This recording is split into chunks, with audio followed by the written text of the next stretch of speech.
संविधान का निर्माण, ये चैप्टर है क्लास 9th का, राजनीतिक विज्ञान से लिया गया है, लोकतांत्रिक राजनीतिक से लिया गया है। ठीक है, इसमें है संविधान के निर्माण के बारे में पढ़ेंगे। यह हमारे लिए बहुत ही हेल्पफुल होने वाला है। जैसे टीचिंग से रिलेटेड आप जो भी एग्जाम दे रहे हो, जैसे DTPLSB, KBS, NBS, EMRS के लिए बहुत ही हेल्पफुल होगा। और साथ ही साथ कोई भी कम्पिटेटिव एग्जाम दे रहे हो उसमें से क्वेश्चन हूबहू पूछे जाते हैं। तो हम शुरू करते हैं संविधान का निर्माण।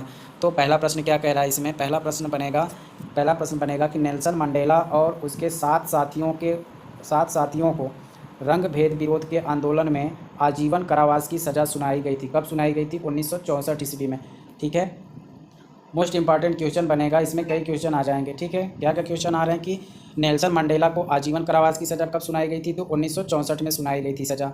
ठीक है, उसके साथ कितने लोगों को? तो उसके साथ उसके 7 साथियों को भी आजीवन कारावास की सज़ा सुनाई गई थी।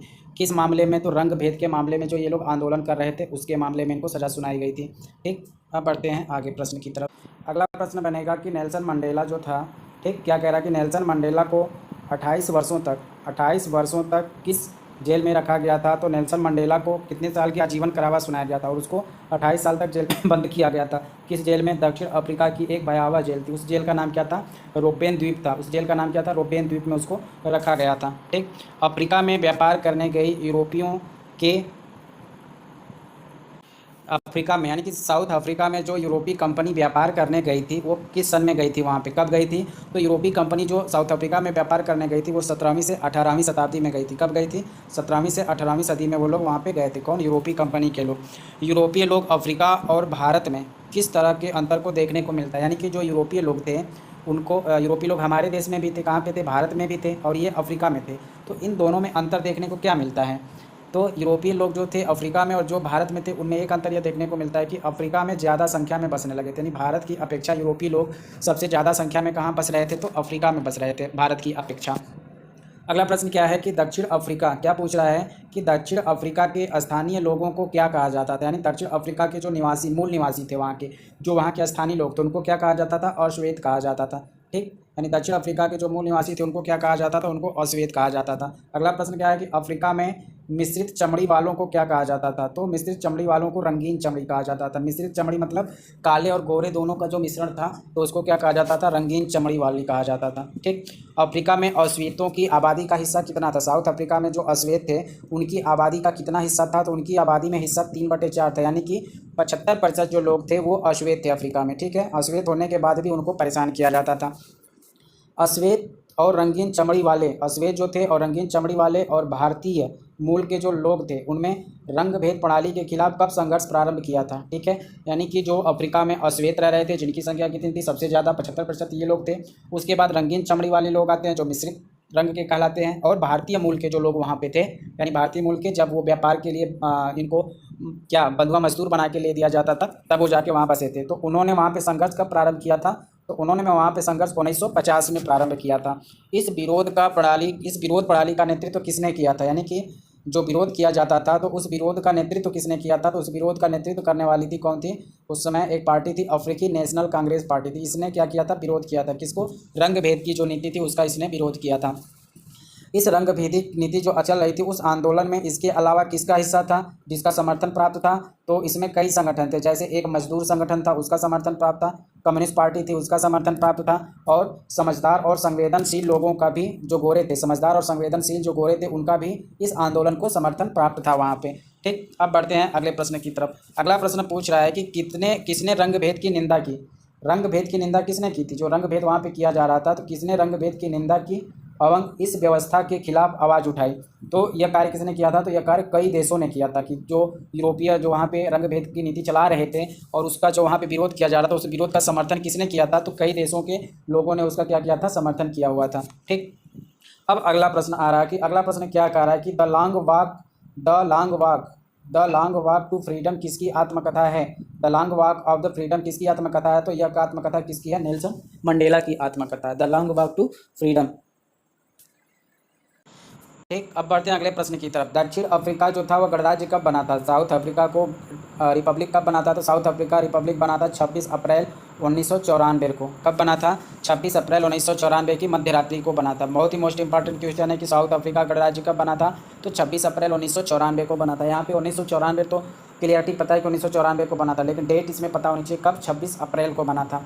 अगला प्रश्न क्या है इसमें? अगला प्रश्न कह रहा है कि रंग भेद वाली शासन व्यवस्था समाप्त होने के बाद किस प्रकार की सरकार बनी थी? तो रंग भेद के बाद जो सरकार बनी थी, तो रंग भेद के बाद जो वहाँ पे नई सरकार बनी थी संविधान लागू होने के बाद, तो मिली जुली सरकार बनी थी वहाँ पे।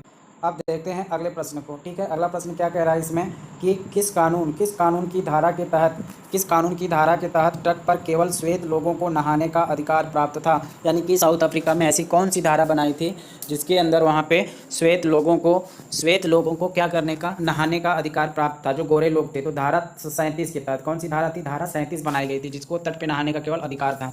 अगला प्रश्न क्या कह रहा है? अगला प्रश्न पूछ रहा है कि कौन सा देश अपने को इंद्रधनुषीय देश कहता है? ऐसा कौन सा देश है जो अपने आप को इंद्रधनुषीय देश कहता है? तो वह देश कौन सा है? दक्षिण अफ्रीका। इंद्रधनुषीय देश का मतलब क्या होता है? इंद्रधनुषीय देश किसे कहा जाता है? इंद्रधनुष शब्द किसने गढ़ा था? अगला प्रश्न बढ़ेगा, इंद्रधनुष का शब्द किसने गढ़ा था? तो इंद्रधनुष का शब्द गढ़ने वाले व्यक्ति का नाम था आर्क बिशप रेडमंड नाम था किसका? ठीक है, आर्क बिशप रेडमंड द्वारा क्या किया गया था? इंद्रधनुष शब्द को गढ़ा गया था। अफ्रीका में कौन सा दल सक्रिय था? अफ्रीका में जो दल सक्रिय था उस समय कौन सा दल सक्रिय था? केवल नरम दल सक्रिय था वहाँ पे। ठीक। दक्षिण अफ्रीका का संविधान किसकी बात करता है? दक्षिण अफ्रीका का जो संविधान बना था वह किसकी बात करता है? तो दक्षिण अफ्रीका का जो संविधान बना था वो इतिहास और भविष्य की बात करता है। किसकी बात करता है? इतिहास और भविष्य की बात करता है। अगले प्रश्न की तरफ बढ़ें। अब बात करते हैं भारत के संविधान निर्माण के बारे में। अभी तक हम पढ़ रहे थे दक्षिण अफ्रीका के बारे में। ठीक है, अब पढ़ेंगे हम भारत संविधान निर्माण के बारे में कि भारत के संविधान का निर्माण में किसने किसने योगदान दिया था। सरदार पटेल का जन्म कब हुआ था? सरदार वल्लभ भाई पटेल का जन्म कब हुआ था? 1875 ईस्वी में, और मृत्यु कब हुई थी? 1850 ईस्वी में इनकी मृत्यु हुई थी। अंतरिम सरकार के मंत्री में कौन सा मंत्री पद था इनके पास? तो ये गृह मंत्री थे और सूचना एवं प्रसारण मंत्री थे। सरदार वल्लभ भाई पटेल का पेशा क्या था? तो इनका पेशा था, ये वकील थे और सत्याग्रह के नेता थे। किसके नेता थे? सत्याग्रह जो आंदोलन चला था उसके नेता थे। भारतीय रियासत को विलय करने में महत्वपूर्ण भूमिका किसने निभाई थी? तो सरदार वल्लभ भाई पटेल में निभाई थी। बाद में ये क्या बने थे? उप प्रधानमंत्री बने थे। बात करेंगे सरोजनी नायडू की। सरोजनी नायडू का जन्म कब हुआ था? 1879 ईस्वी में हुआ था। कब हुआ था? 1879 ईस्वी में, और मृत्यु कब हुई थी? 1949 ईस्वी में। इनका जन्म कब हुआ था? इनका जन्म हुआ था आंध्र प्रदेश में। ये क्या थी? तो सरोजनी नायडू जो थी वह कवयित्री थी, लेखिका थी और राजनीतिक कार्यकर्ता थी। ये उत्तर प्रदेश की राज्यपाल बनी थी। ठीक है, उत्तर प्रदेश की पहली महिला राज्यपाल कौन थी? तो सरोजनी नायडू थी। इन्होंने राष्ट्रीय आंदोलन में भी महत्वपूर्ण भूमिका निभाई थी इन्होंने। ठीक, अब बात करेंगे अबुल कलाम आज़ाद के बारे में। अबुल कलाम आज़ाद, इनका जन्म कब हुआ था? 1888 ईस्वी में, और मृत्यु कब हुई थी? 1958 ईस्वी में। ये थे कांग्रेसी नेता थे। अबुल कलाम आज़ाद कौन सी पार्टी के नेता थे? तो कांग्रेस के नेता थे। इनका जन्म कहाँ हुआ था? अबुल कलाम का आज़ाद का जन्म सऊदी अरब में हुआ था। ये लेखक थे, ठीक है, और धर्मशास्त्र के ज्ञाता थे और अरबी के भी विद्वान थे। ये मुस्लिम अलगाववादी के विरोधी थे। और पहले केंद्रीय मंत्रिमंडल में ये कौन से पद पे थे? तो पहले केंद्रीय मंत्रिमंडल में ये शिक्षा मंत्री के पद पर थे। अब बात करेंगे टीटी कृष्णकांतचारी का। कृष्णकांतचारी के बारे में बात करेंगे। टीटी, इनका जन्म कब हुआ था? 1899 में, और मृत्यु कब हुई थी? 1974 ईस्वी में। जन्म कहाँ पे हुआ था? टीटी कृष्णकांतचारी का जन्म तमिलनाडु में हुआ था। पेशा से ये बिजनेसमैन थे या उद्यमी थे, और ये कांग्रेस के नेता थे। बाद में केंद्रीय मंत्रिमंडल से इन्होंने क्या कर दिया था? कौन सा पद मिला था इनको? केंद्रीय मंत्रिमंडल में इनको वित्त मंत्री का पद मिला था। किसका पद मिला था? वित्त मंत्री का पद मिला था। ठीक है, क्योंकि ये उद्योगपति थे इसलिए इनको वित्त मंत्री का पद दिया गया था। बात करेंगे राजेंद्र प्रसाद के बारे में। राजेंद्र प्रसाद का जन्म कब हुआ था? 1884 ईस्वी में, मृत्यु हुई थी 1963 ईस्वी में। इनका जन्म कहाँ हुआ था? राजेंद्र प्रसाद का जन्म बिहार में हुआ था, और ये संविधान सभा के अध्यक्ष बने थे। पेशा से ये वकील थे, और ये आंदोलन चंपारण सत्याग्रह आंदोलन के प्रमुख रहे थे ये। ठीक, ये कितनी बार कांग्रेस के अध्यक्छ बने थे? तो ये 3 बार कांग्रेस के अध्यक्ष बने थे। ठीक, कितनी बार बने थे? 3 बार बने थे। पहली बार 1934 में कांग्रेस के अध्यक्ष बने थे।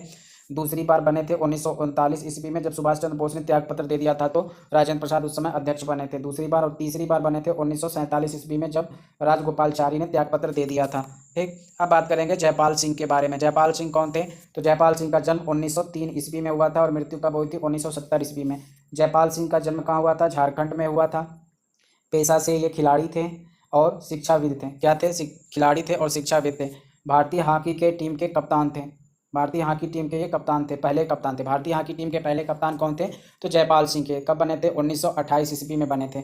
आदिवासी महासभा के संस्थापक अध्यक्ष थे। आदिवासी महासभा के संस्थापक अध्यक्ष कौन थे? तो जयपाल सिंह थे। कौन थे? जयपाल सिंह।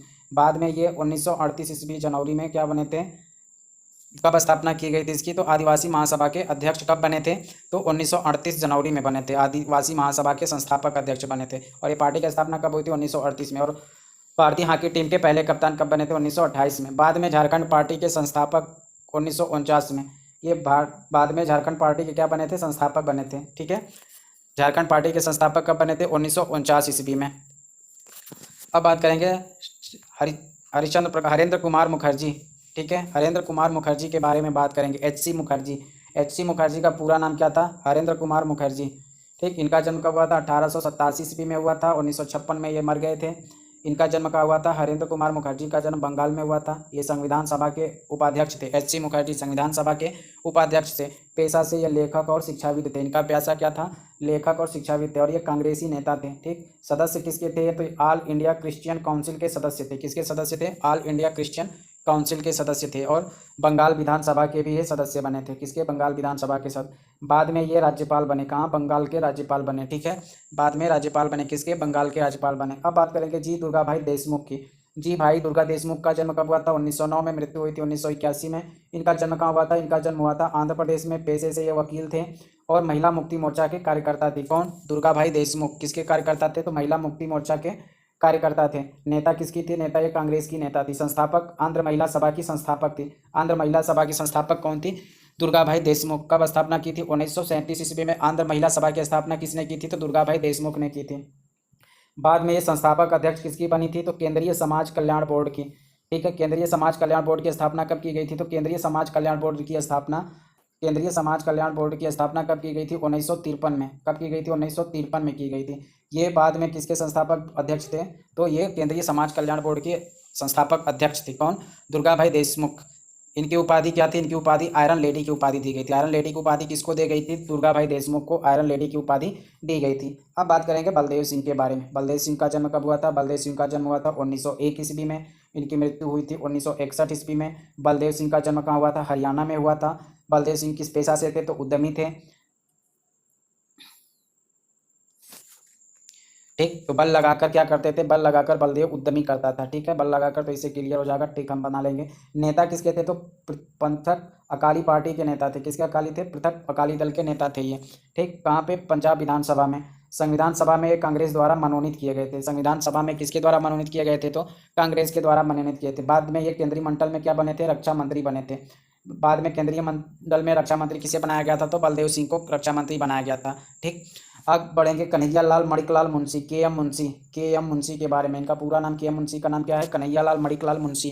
के एम मुंशी कहा जाता है, पूरा नाम कन्हैया लाल मणिकलाल मुंशी होता था। जन्म कब हुआ था, इनका जन्म हुआ था 1887 में। मृत्यु हुई थी 1971 ईस्वी में। ठीक है, मृत्यु कब हुई थी, 1971 ईस्वी में। इनका जन्म कहाँ हुआ था, जन्म हुआ था गुजरात में।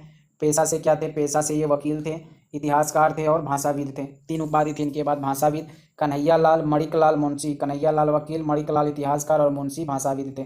ठीक है, तो इस तरह से हम इनको याद कर सकते हैं। नेता ये कांग्रेसी के नेता थे और गांधीवादी थे। बाद में ये केंद्रीय मंत्रिमंडल में सम्मिलित हुए और स्वतंत्र पार्टी के संस्थापक थे। स्वतंत्र पार्टी के संस्थापक कौन थे, के एम मुंशी थे। अब बात करेंगे श्यामा प्रसाद मुखर्जी के बारे में। श्यामा प्रसाद मुखर्जी का जन्म कब हुआ था, 1901 ईस्वी में हुआ था। कब हुआ था, 1901 ईस्वी में। मृत्यु कब हुई थी, 1953 ईस्वी में इनकी मृत्यु हो गई थी। ठीक, इनका जन्म कहाँ हुआ था, इनका जन्म पश्चिम बंगाल में हुआ था। अंतरिम सरकार में मंत्री किसके थे, उद्योग एवं आपूर्ति मंत्री थे। अंतरिम सरकार में कौन सा पद दिया गया था, तो उद्योग एवं आपूर्ति मंत्री का पद इन्हें दिया गया था। पेशा से क्या थे, पेशा से ये वकील थे और शिक्षाविद थे। सक्रिय नेता किसके थे, तो श्यामा प्रसाद मुखर्जी जो थे वो सक्रिय नेता थे हिंदू महासभा के। किसके थे, हिंदू महासभा के सक्रिय नेता थे। संस्थापक किसके थे, तो इन्होंने भारतीय जनसंघ की स्थापना की थी। भारतीय जनसंघ की स्थापना किसने की थी, तो श्यामा प्रसाद मुखर्जी ने की थी। अब बात करेंगे भीमराव रामजी गायकवाड़ के बारे में, यानी कि डॉक्टर भीमराव अम्बेडकर के बारे में बात करेंगे। डॉक्टर भीमराव अम्बेडकर का जन्म कब हुआ था, 1891 ईस्वी में। कब हुआ था, 1891 ईस्वी में।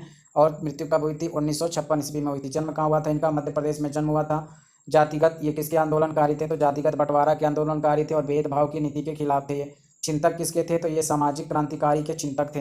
अध्यक्ष किसके बने थे, तो प्रारूप कमेटी के अध्यक्ष बने थे। डॉक्टर भीमराव अम्बेडकर प्रारूप कमेटी के अध्यक्ष बने थे। इन्होंने स्थापना किसकी की थी, तो रिपब्लिक पार्टी ऑफ इंडिया की स्थापना की थी। ठीक है, रिपब्लिक पार्टी ऑफ इंडिया के संस्थापक थे ये। फिर स्वतंत्र भारत का पहला सरकार में कानून मंत्री कौन बना था, तो डॉक्टर भीमराव अम्बेडकर को कानून मंत्री बनाया गया था।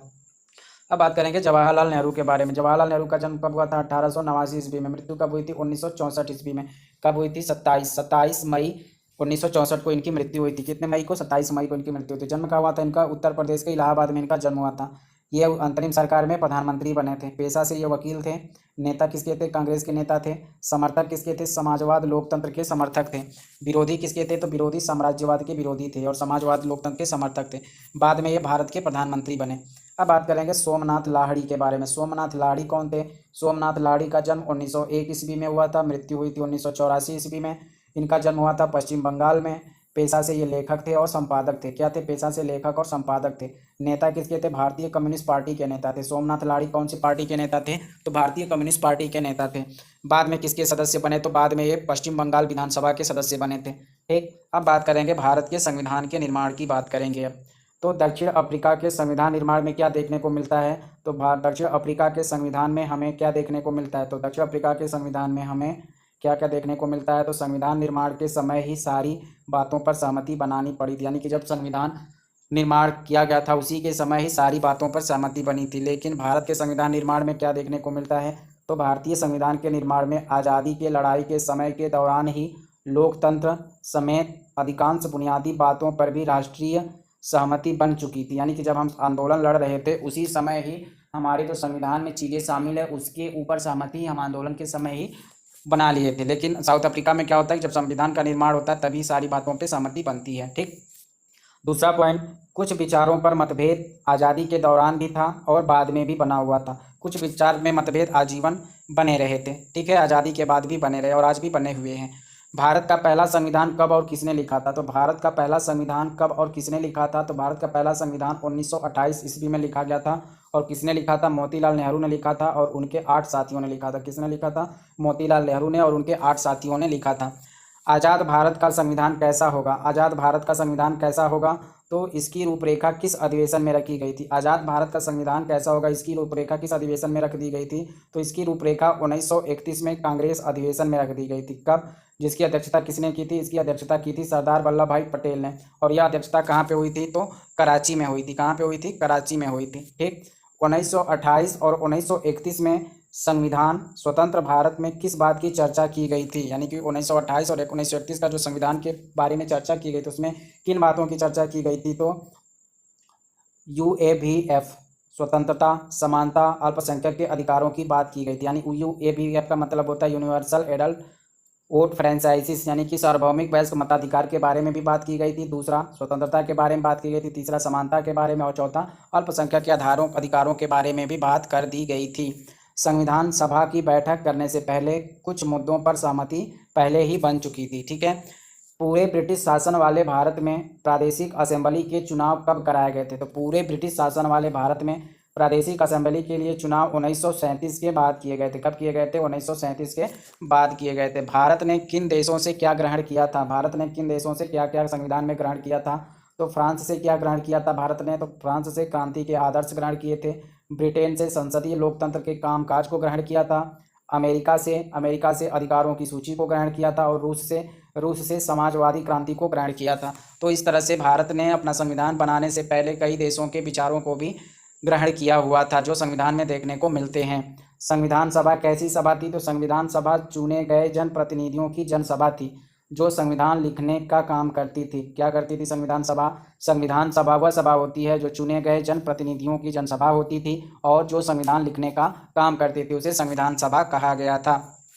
भारतीय संविधान सभा के लिए चुनाव कब हुए थे? भारतीय संविधान सभा के लिए चुनाव कब हुए थे? तो भारतीय संविधान सभा के लिए चुनाव जुलाई 1946 में हुए थे। भारतीय संविधान सभा के लिए चुनाव कब हुए थे? तो 1946। कब? जुलाई 1946 में। संविधान सभा की पहली बैठक कब हुई थी? संविधान सभा की पहली बैठक कब हुई थी? तो संविधान सभा की पहली बैठक 6 दिसंबर 1946 को हुई थी। कब हुई थी? 6 दिसंबर 1946 को हुई थी। भारतीय संविधान लिखने वाली सभा में कितने सदस्य थे? जो भारतीय संविधान सभा लिखी गई थी उसमें कितने सदस्य थे? तो 299 सदस्य थे। यानी भारतीय संविधान लिखने वाली सभा में कितने सदस्य थे? तो 299 सदस्य थे। अगले प्रश्न की तरफ बढ़ते हैं। इसमें अगला प्रश्न क्या पूछ रहा है कि संविधान सभा बनाने में कितना समय लगा था? संविधान सभा बनाने में 2 वर्ष 11 महीना 18 दिन लगे थे। कितने लगे थे? 2 वर्ष 11 महीना 18 दिन लगे थे। कुल कितने दिन गंभीर चर्चा या बैठक हुई थी? तो कुल जो गंभीर चर्चा जो हुई थी वह 144 दिन की बैठक में गंभीर चर्चा की गई थी। कितनी बैठकें हुई थी? तो 144 दिन गंभीर चर्चा या बैठकें हुई थी। 144 दिन की बहस को कॉन्स्टिट्यूशन असेंबली ड्यूटेंस नाम से जाना जाता है, वह कितने खंडों में प्रकाशित हुई थी? तो यानी कि 144 दिन की जो बैठक हुई थी उसको किस नाम से जाना जाता है? तो उसके कॉन्स्टिट्यूएंट असेंबली डिबेट्स के नाम से जाना जाता है। और ये कितने खंडों में प्रकाशित हुई थी? तो ये 12 खंडों में प्रकाशित हुई थी। संविधान सभा में ऐसी सदस्य जो कांग्रेसी नहीं थे। संविधान सभा में ऐसे कौन से सदस्य थे जो कांग्रेसी नहीं थे? संविधान सभा में ऐसे कौन से सदस्य थे जो कांग्रेसी नहीं थे? संविधान सभा में ऐसे सदस्य सरदार वल्लभ भाई पटेल, डॉक्टर भीमराव अम्बेडकर, श्यामा प्रसाद मुखर्जी जो थे, यह कांग्रेस के सदस्य नहीं थे, गैर कांग्रेसी थे। संविधान सभा में अलग अलग समूहों का प्रतिनिधित्व करने वाले कौन कौन थे? तो संविधान सभा में अलग अलग समूहों का प्रतिनिधित्व करने वालों में जयपाल सिंह थे जो आदिवासी थे, क्या थे? जो आदिवासी थे। और श्यामा प्रसाद मुखर्जी थे जो हिंदू महासभा से संबंधित रखते थे। ठीक, अगला प्रश्न क्या बनेगा इसमें? अगला प्रश्न बनेगा कि सभा के सदस्य जिनकी विचारधारा अलग थी वे कौन थे? तो सभा के वे सदस्य थे जिनकी विचारधारा अलग थी, वे थे राजेंद्र प्रसाद, एच सी मुखर्जी, जवाहरलाल नेहरू, सोमनाथ लारी, सरोजनी नायडू और बलदेव सिंह। इनके विचार क्या थे? अलग थे। भारतीय संविधान के बुनियादी सपने, बात करेंगे भारतीय संविधान के बुनियादी सपने क्या कह रहा है? भारतीय संविधान के बुनियादी सपने, संविधान के दर्शन को कैसे जान सकते हैं? संविधान के दर्शन को अगर जानना हो कि संविधान का दर्शन कैसा, तो उसके बारे में कैसे जान सकते हैं? तो उसके बारे में जानने के लिए हमें नेताओं के विचार को पढ़कर, नेताओं के और संविधान संबंधी विचार को पढ़कर हम संविधान के दर्शन को जान सकते हैं। खुद से, दूसरा, खुद से संविधान जो अपने बारे में करता है उसे पढ़कर। ठीक है, ये दो बातों से हम संविधान के दर्शन के बारे में जान सकते हैं। कौन सा व्यक्ति संविधान सभा का सदस्य नहीं था? कौन सा व्यक्ति था जो संविधान सभा का सदस्य नहीं था? तो महात्मा गांधी जो थे वह संविधान सभा के सदस्य नहीं थे। महात्मा गांधी संविधान से अपनी अपेक्षा के बारे में किसमें और कब लिखा था? तो महात्मा गांधी ने संविधान से अपनी अपेक्षा के बारे में उन्होंने 1931 में यंग इंडिया में लिख दिया था। यंग इंडिया की रचना किसने की थी? तो महात्मा गांधी ने की थी। और यंग इंडिया की रचना कब की थी? इन्होंने 1931 में की थी। ठीक, अब बढ़ते हैं अगले प्रश्न की तरफ। भेदभाव और गैर बराबरी मुक्त भारत का सपना किसने देखा था? तो भेदभाव और गैर बराबरी मुक्त भारत का सपना अम्बेडकर और गांधी ने देखा था। किसने देखा था? अम्बेडकर और गांधी ने देखा था। किस मुद्दों पर अम्बेडकर के विचार दूसरों से अलग थे? कौन सा ऐसा मुद्दा था जिस पर अम्बेडकर के विचार दूसरों से अलग थे? तो वह थे असमानता दूर करने पर। किसके? असमानता दूर करने पर विचार जो थे वह अम्बेडकर के विचार अन्य दूसरों से अलग थे। भेदभाव और गैर बराबरी मुक्त भारत का सपना तो जो था वो अम्बेडकर और गांधी का मैच करता है, लेकिन असमानता को दूर करने के बारे में बात करें तो इस पे अम्बेडकर का विचार अन्य दूसरों से अलग थे। असमानता पर अलग अलग विचार क्या है? असमानता पर अलग अलग विचार किस तरह से देखने को मिलता है कि कहा जाता है कि अम्बेडकर के विचार अलग थे? तो गांधी ने असमानता के बारे में क्या कहा? तो गांधी ने असमानता के बारे में कहा है कि कोई उच्च या नीच वर्ग नहीं होगा, कोई उच्च या निम्न वर्ग नहीं होगा। ये गांधी जी कहते हैं असमानता के बारे में। अम्बेडकर क्या कहते हैं? अम्बेडकर कहते हैं कि राजनीतिक के मामले में अम्बेडकर कहते हैं कि राजनीतिक रूप से तो सभी समान हैं, राजनीतिक मामले में सभी एक समान होंगे, लेकिन सामाजिक आर्थिक रूप में रोज क्या होंगे? असमान होंगे। ये बात किसने कही? यह बात अम्बेडकर ने कही थी। नेहरू क्या कहते हैं? नेहरू कहते हैं कि गरीबी असमानता को दूर करना। गरीबी असमानता की बात कौन करते हैं? तो गरीबी असमानता की बात पंडित जवाहरलाल नेहरू करते हैं। अम्बेडकर कौन सी असमानता की बात करते हैं? तो अम्बेडकर जी कहते हैं कि राजनीतिक रूप से सभी समान होंगे, लेकिन सामाजिक आर्थिक रूप से कोई समान नहीं होगा। गांधी जी क्या कहते हैं? गांधी जी कहते हैं ना तो कोई उच्च होगा ना तो कोई निम्न वर्ग का होगा, सब एक बराबर होंगे। इस तरह से असमानता के आधार पे सबके विचार अपने अलग अलग हैं। अगला प्रश्न क्या है? अगला प्रश्न कह रहा है कि भारतीय लोकतंत्र का आधार कौन बना? भारतीय लोकतंत्र का आधार कौन बना? तो भारतीय लोकतंत्र का आधार बनने के पीछे थे स्वतंत्रता संग्राम के मूल्य की प्रेरणा। भारतीय लोकतंत्र का आधार कौन बना? तो स्वतंत्रता संग्राम के मूल्यों की जो प्रेरणा थी वहीं भारतीय लोकतंत्र का आधार बनी। यानी कि जो हम स्वतंत्रता, जिसके लिए स्वतंत्रता की लड़ाई लड़ रहे थे, उसी को आधार बना के भारतीय लोकतंत्र का आधार बनाया गया था। भारतीय संविधान की सारी घटनाएं किसके अनुरूप बनी हैं? तो भारतीय संविधान की जो सारी धाराएं हैं वह स्वतंत्रता संग्राम की जो समस्या थी उसी के आधार पर बनाई गई है। भारतीय संविधान की सारी घटनाएं किसके अनुरूप बनाई गई हैं? तो भारतीय संविधान की सारी घटनाएं स्वतंत्रता संग्राम की जो समस्या थी उसी के अनुरूप बनाई गई है। संविधान की शुरुआत किसके साथ होती है? संविधान की शुरुआत किसके साथ होती है? मोस्ट इंपॉर्टेंट क्वेश्चन बनेगा कि संविधान की शुरुआत किसके साथ होती है? तो उत्तर होगा कि बुनियादी मूल्यों की एक छोटी सी उद्देशिका के साथ शुरू होती है। संविधान की शुरुआत कैसे होती है? तो संविधान की शुरुआत बुनियादी मूल्यों की एक छोटी सी उद्देशिका के साथ शुरू होती है। इस उद्देशिका को क्या कहा जाता है? तो इस उद्देशिका को प्रस्तावना कहा जाता है। क्या कहा जाता है? इस उद्देशिका को प्रस्तावना कहा जाता है। अगला प्रश्न क्या है कि दुनिया के अधिकांश देश प्रस्तावना के द्वारा संविधान की शुरुआत किस देश की नकल पर करते हैं? जो दुनिया के अधिकांश देश है, प्रस्तावना की शुरुआत से संविधान की नकल किस देश से करते हैं? तो अमेरिका की प्रस्तावना से करते हैं। किस देश की नकल करते हैं? तो अमेरिका की प्रस्तावना का नकल करते हैं। अमेरिका के देश की प्रस्तावना का नकल करते हैं। संयुक्त राज्य अमेरिका, भारत और अफ्रीका में संबंध। संयुक्त राज्य अमेरिका और भारत और अफ्रीका में क्या संबंध है प्रस्तावना को लेकर? संयुक्त राज्य अमेरिका और अफ्रीका के प्रस्तावना को लेकर क्या संबंध है? तो पहला क्या कह रहा है कि प्रत्येक की प्रस्तावना में क्या है? अमेरिका के भी प्रस्तावना में और संयुक्त राज्य अमेरिका के भी प्रस्तावना में किससे शुरू होती है? हम लोग से शुरू होती है। न्याय का वर्णन तीनों में किया गया है। ये बात भारत का की कह रहा है इसमें। हाँ, भारत का भी कह रहा है कि संयुक्त राज्य अमेरिका, भारत और अफ्रीका में संबंध की प्रस्तावना को लेकर क्या है? तो यहाँ तीनों में शुरुआत हम भारत के लोग से होती है। न्याय का वर्णन तीनों में किया गया है। अमेरिका का संघ जो है भारत अफ्रीका से अलग है। अमेरिका का जो संघ की बात की जा रही है वह भारत अफ्रीका से अलग है। प्रस्तावना में इतिहास का वर्णन किस में मिलता है? तो प्रस्तावना में भी इतिहास का वर्णन किया गया, वो किस में मिलता है? केवल अफ्रीका में मिलता है। प्रस्तावना में इतिहास का जो वर्णन किया गया है वह केवल अफ्रीका में मिलता है। ईश्वर का आह्वान किस में मिलता है? तो ईश्वर का आह्वान भारत और अमेरिका में मिलता है। ठीक है, ईश्वर का आह्वान किस में मिलता है? भारत और अमेरिका में मिलता है। और प्रस्तावना में इतिहास का वर्णन किस में मिलता है? तो केवल अफ्रीका में मिलता है। रंग भेद का काल कितने समय तक चला था? तो रंग भेद का काल जो निर्धारित किया गया था वह 1948 से लेकर 1989 तक निर्धारित किया गया था। कितने साल तक? 41 ईयर तक, यानी 41 साल तक उसको माना गया था। ठीक है, अब बढ़ते हैं आगे प्रारूप के बारे में। प्रारूप क्या कहलाता है? प्रारूप किसे कहते हैं? प्रारूप किसी कानूनी दस्तावेज का प्रारंभिक रूप होता है। किसी कानूनी दस्तावेज का प्रारंभिक रूप क्या कहलाता है? किसी कानून का प्रारंभिक दस्तावेज प्रारूप कहलाता है। विवाहित महिला के लिए आचरण पुस्तक कब प्रकाशित हुई थी? तो विवाहित महिलाओं के लिए आचरण की पुस्तक 1912 में प्रकाशित हुई थी। कब प्रकाशित हुई थी? 1912 में। विवाहित महिलाओं के लिए आचरण की पुस्तकें कब प्रकाशित हुई थी? 1912 ईस्वी में। लोकतंत्र को सफलता के लिए किसका होना आवश्यक है? लोकतंत्र की सफलता के लिए किसका होना आवश्यक है? तो संविधान का होना आवश्यक है। संविधान किसे कहते हैं? संविधान किसे कहते हैं? बताइए, संविधान किसे कहते हैं? तो किसी देश को शासन जिन नियमों को सिद्ध पर चलाता है उन नियमों एवं सिद्धांतों के संग्रहण को संविधान से लिया गया है, उसे संविधान कहते हैं। सिद्धांतों के संग्रह को संविधान कहते हैं। यानी किसी देश के शासन को जिस नियम या सिद्धांतों पर चलता है तो उस नियम एवं सिद्धांत के संग्रह को संविधान कहते हैं। ठीक। दक्षिण अफ्रीका के संविधान की चर्चा कितने वर्ष तक चली? दक्षिण अफ्रीका के संविधान की चर्चा जो थी वह 2 वर्षों तक चली थी। कितने वर्षों तक? 2 वर्षों तक चली थी दक्षिण अफ्रीका के संविधान की चर्चा। 1922 ईस्वी में गांधी जी ने संविधान के बारे में क्या कहा था? 1922 ईस्वी में महात्मा गांधी ने संविधान के बारे में क्या कहा था? तो महात्मा गांधी ने कहा था कि भारतीयों का संविधान भारतीयों के इच्छा से ही होगा। यानी कि भारतीयों का संविधान भारतीयों के इच्छा से ही होगा। यह बात किसने कही थी? तो यह बात महात्मा गांधी ने कहा था। यह बात कब कहा था उन्होंने? तो 1922 ईस्वी में कहा था। अगला प्रश्न पढ़ेंगे। अगला प्रश्न क्या कह रहा है कि मोतीलाल नेहरू ने ब्रिटिश सरकारों से भारतीय संविधान निर्माण की मांग कब की थी? तो मोतीलाल नेहरू ने ब्रिटिश सरकारों से भारतीयों के लिए संविधान निर्माण की मांग 1924 में किया था। कब किया था? 1924 में किया था। संविधान की असाधारण उपलब्धियां क्या हैं? अगला मोस्ट इंपॉर्टेंट क्वेश्चन क्या पूछ रहा है कि संविधान की असाधारण उपलब्धियां क्या हैं? संविधान की असाधारण उपलब्धियां क्या हैं?